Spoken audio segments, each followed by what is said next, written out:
یہ حسد دو طریقے سے ہو سکتا ہے، یا تو آپ حسد کر رہے ہو یا تو کوئی اور حسد کر رہا ہے آپ کے اوپر، کوئی اور جل رہا ہے یا آپ جل رہے ہو۔ اگر آپ جل رہے ہو تو آپ کو یہ سوچنا چاہیے کہ دینے والی ذات اللہ ہے، کوشش کرنے والی ذات میں ہوں، تو مجھے کوشش کرنی چاہیے، میرے اندر ایسے کیا لیکونیز ہیں اس کو فلفل کرنا چاہیے، پھر اللہ تعالیٰ مجھے بھی ویسے ہی دے گا۔ ایک چیز، اگر وہ سامنے والا حسد کر رہا ہے تو آپ کو یہ سوچنا چاہیے کہ وہ اس کے تھاٹس ہیں، اگر وہ جل بھی جائے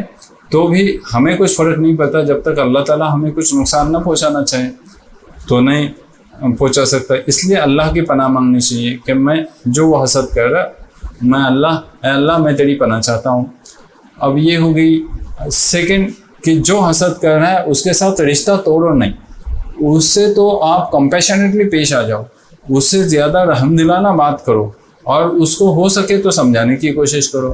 اور سمپتھی اس کی طرف ظاہر کرو، تبھی وہ ہو سکتا ہے کہ اس کی جو نگیٹو وائبریشن جو سینڈ کر رہا ہے آپ کے بارے میں وہ سٹاپ ہو جائے۔ آپ اگر اس کے ساتھ اچھائی سے پیش آ رہے ہیں تو اور زیادہ اچھائی سے پیش آؤ، یعنی احسان کرو۔ قرآن نے کہا کہ ادفع باللتی ہی احسن، اگر وہ جل رہا ہے تو پہلے جیسے آپ اس کے جلنے سے پہلے جیسے آپ اس سے پیش آ رہے تھے اس سے بہتر طریقے سے اور پیش آؤ، تو پھر یہ حسد اس کا کم ہو سکتا ہے۔ اور فورتھ تھنگ جو اللہ تعالیٰ نے گائیڈ لائن کیا ہے کہ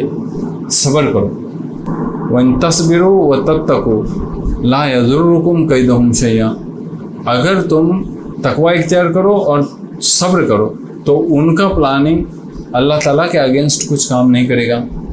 یہ اللہ تعالیٰ کے گائیڈ لائنس ہیں۔ یہاں پہ جب ہم حسد کرتے ہیں تب ہمیں یہ سوچنا چاہیے کہ ہم حسد اس آدمی سے نہیں کرتے، مگر اس کے پاس جو پوزیشن ہے، اس کے پاس پاور ہے، اس کے پاس ملکیت ہے، جائیداد ہے، پراپرٹی ہے، زیادہ بچے ہیں، زیادہ کھیتی ہے، اچھی کار ہے، اچھا بنگلہ ہے، بیوی اچھی ہے، بیٹے اچھے ہیں، بیٹے ہوشیار ہیں، بیٹے اچھے کما رہے ہیں، اس طریقے سے ہم جلن محسوس کرتے ہیں۔ کیوں ہم جلن محسوس کرتے ہیں؟ کیونکہ ہم یہ سوچ لیتے ہیں کہ ہمارے پاس وہ نہیں ہے، یعنی کیا کرتے ہیں ہم ہماری کمزوریوں پہ دھیان دیتے ہیں اور ہم لوگ ہماری اچھائیوں پہ دھیان نہیں دیتے، جس کی وجہ سے کیا ہوتا ہے ہم لوگ اللہ تعالیٰ سے گریٹفل نہیں ہوتے، اللہ تعالیٰ کا شکر ادا نہیں کرتے۔ اللہ تعالیٰ دو چیزوں سے آزماتا ہے، ایک تو ہم کو مصیبت دے کے آزماتا ہے اور مصیبت دینے کے بعد ہم کتنا صبر کرتے ہیں وہ دیکھتا ہے، اور ایک تو ہم کو کچھ دے کے آزماتا ہے، اس پہ ہم کتنا شکر کرتے ہیں یہ دیکھتا ہے۔ تو ہمیں حسد نہیں ہوگی تب جب ہم اپنے اچھائیوں پہ اور جو ہمارے پاس کوالٹیز اللہ تعالیٰ نے دیے ہیں اس کے اوپر ہم دھیان دینا شروع کر دیں، تب ہمیں جلن نہیں ہوگی کسی کے اوپر۔ اور ہم کو یہ سمجھنا چاہیے کہ ہر آدمی یونیک ہے، اب اس کی وہ کوالٹیز تھی اس لیے اللہ تعالیٰ نے اس کو دے دیا، اگر ہم نے بھی ہمارے اندر ویسی کوالٹیز ڈیولپ کر لی ہے تو اللہ تعالیٰ بھی ہم کو ویسے ہی دے دے گا، نعمتوں سے نواز دے گا۔ وَمِن شَرِّ حَاسِدٍ إِذَا حَسَدَ، یعنی تم اللہ کی پناہ مانگو جب حسد کرنے والا آدمی حسد کرے، یعنی جب جیلس آدمی جیلسی پہ اتر آ جائے، انوی پہ اتر آ جائے، تب تم اللہ کی پناہ مانگو۔ اب ہمیں کرنا کیا چاہیے؟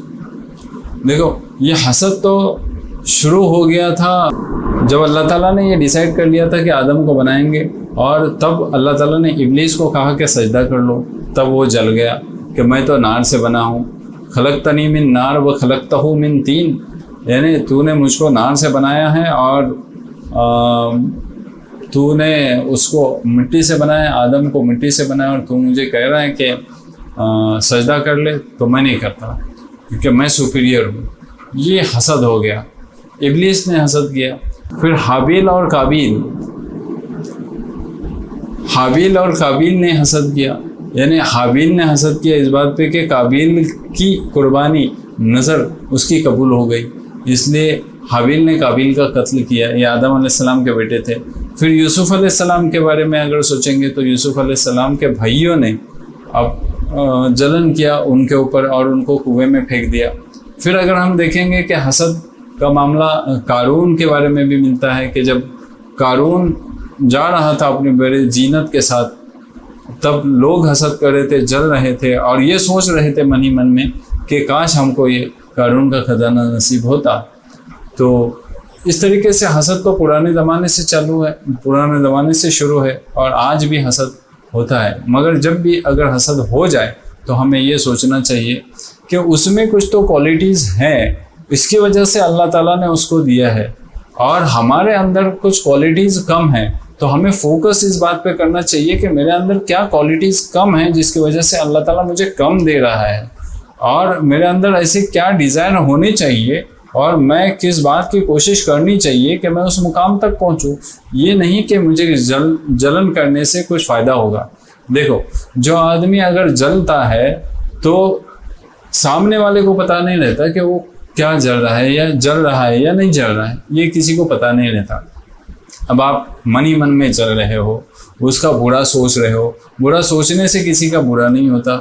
یہاں تک کہ اللہ نہ چاہے اگر کسی کے ساتھ برا کرنا، اور آپ اگر کسی کو فائدہ بھی پہنچانا چاہو تو نہیں پہنچا سکتے، یہاں تک کہ اللہ نہ چاہے کہ کسی کو فائدہ پہنچانا۔ تو اگر ہم دیکھ لیں کہ اس کو اگر مل رہا ہے، ہر ایک یونیک ہے کہ نہیں، ہر ایک کی فنگر پرنٹ الگ ہے، ہر ایک کا ریٹائنا الگ ہے، تو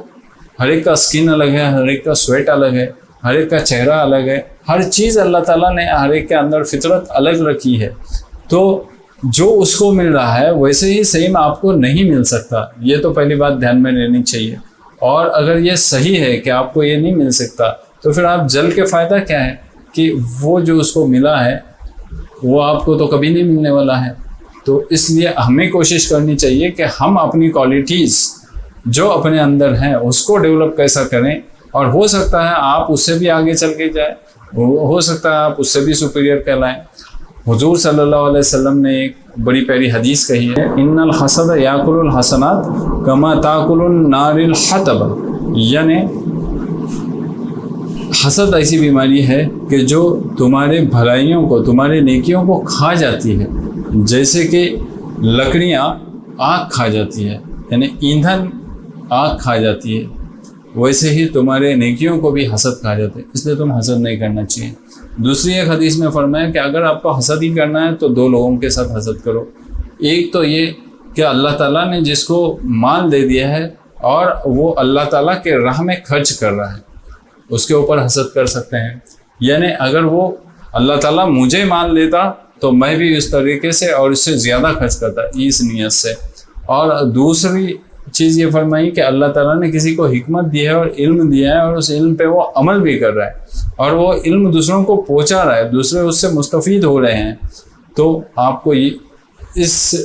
آدمی سے بھی حسد کر سکتے ہیں کہ اگر مجھے بھی علم ہوتا تو میں بھی دوسروں کو یہ علم پہنچا سکتا تھا۔ اللہ تعالیٰ ہمیں حسد سے بچائے، ہمیں خود حسد سے بچائے، اور دوسرا جو حسد کر رہا ہے تو اللہ تعالیٰ ہم کو اس کی پناہ میں لے لے۔ وآخر الدعوانا ان الحمد للہ رب العالمین۔